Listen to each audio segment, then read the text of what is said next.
ମଣିପୁରରେ କାର୍ଯ୍ୟରତ ଓଡ଼ିଆ ସିଆର୍ପିଏଫ୍ ଯବାନ ଅକାଳ ବିୟୋଗ ଘଟିଛି। ଓଡ଼ିଶା ଯବାନଙ୍କ ଘର ବରଗଡ଼ ଜିଲ୍ଲା ଜଗଦଲପୁର ଥାନା ଚଣ୍ଡିଭଟା ଗ୍ରାମ ପଞ୍ଚାୟତ ଅନ୍ତର୍ଗତ ମହକା ଗ୍ରାମର ମିଲନ ସେଠ। ତାଙ୍କ ପତ୍ନୀ ଓ ଝିଅ, ବାପା ମା, ଭଉଣୀ ସମସ୍ତଙ୍କୁ ଛାଡ଼ି ଚାଲି ଯାଇଛନ୍ତି। ତାଙ୍କ ଜନ୍ମ ମାଟିରେ ରାଷ୍ଟ୍ରୀୟ ମର୍ଯ୍ୟାଦା ସହିତ ସମ୍ପନ୍ନ।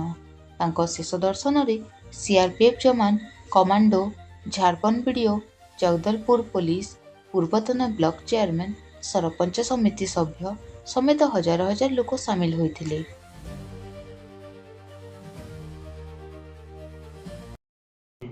ମୋ ନାଁ ସୁଶାନ୍ତ ବାଗ, ସରପଞ୍ଚ ବେଲଖଣ୍ଡି ଗ୍ରାମ ପଞ୍ଚାୟତ।